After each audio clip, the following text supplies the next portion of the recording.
Tui has authored The Fix Is In, the showbiz manipulations of the NFL, Major League Baseball, NBA, NHL, and NASCAR.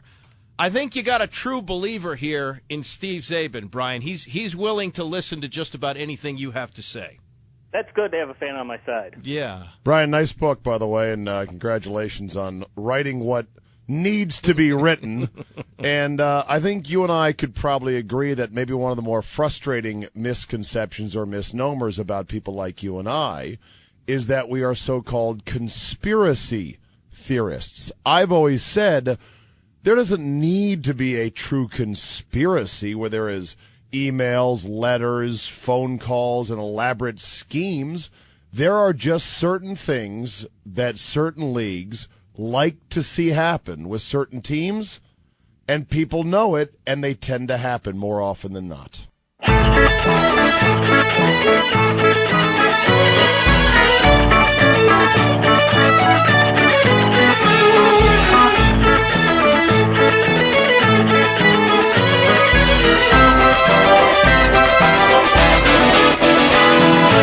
Brian, you know if you're a sports fan yourself, when you watch the Seahawks-Steelers Super Bowl or the flag comes out at a certain time historically, hey, you know, the ref is in on it, that type of thing. But is it an official? You're making it sound like a league is kind of orchestrating exactly who's going to win or by how much. Well, I don't believe every game is fixed by any means. I believe the league can see certain profit and motivation in certain storylines going on longer than they should. You know, playoff series going to Game 6 or Game 7 rather than being a 4-game sweep. But I think what you have to look at is it's a big business, professional sports. It's a multi-billion-dollar industry, and these would be wise business decisions. If you can actually make more profit by extending these series or storylines, then why wouldn't you do it?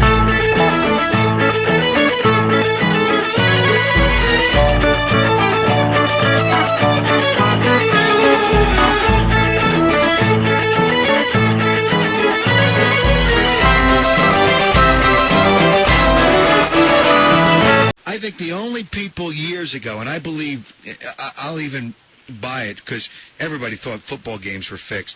Years ago, I think officials, I'm talking maybe 15, 20 years ago, officials weren't making enough money. They did have other jobs, and it's easy. In the NFL, you can call a hold anytime you want and say, well, wait a minute, that's a hold. And you can call it anytime you want and change. If a team's on a drive, you can only have so many 15-yard penalties and be able to recover for that. I believe that could happen because the money is different for officials than it is for players. But I don't believe in today's world it could happen with players. I just don't believe it.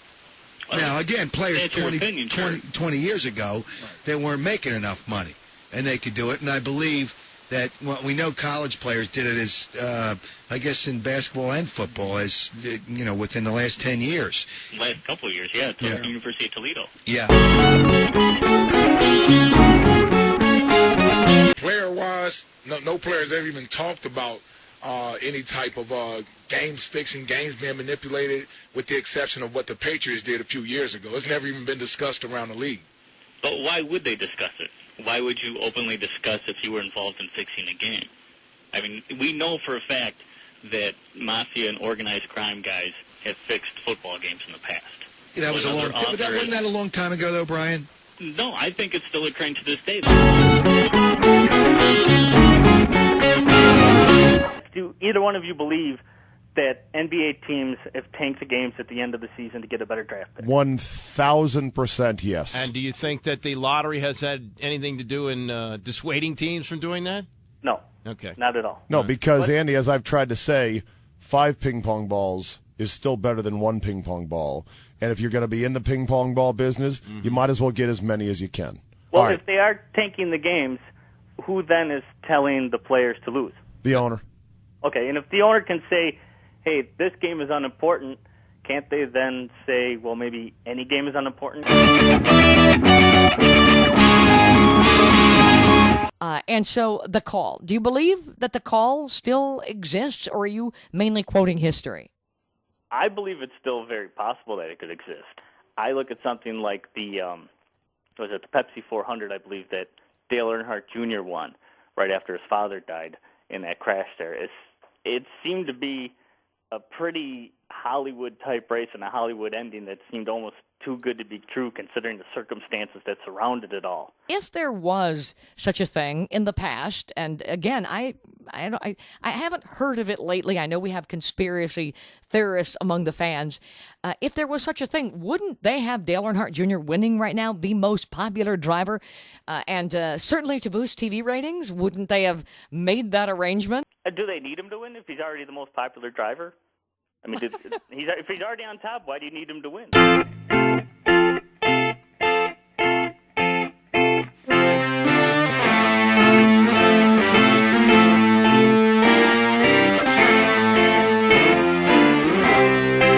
Even now, reality TV shows, I think that true TV is not true. They have actors playing people when their car is being repossessed. So it's almost like you don't know what you can believe anymore, and that's part of what Brian is trying, the point he's trying to make, and the fix is in.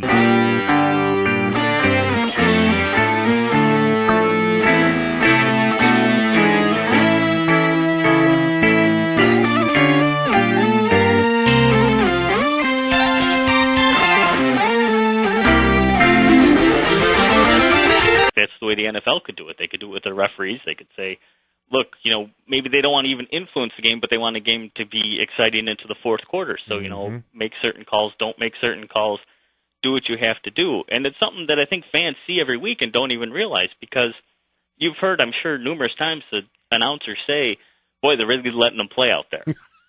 And it's like, if you have a rule book and you have rules you're supposed to follow and enforce, how in God's name is that happening?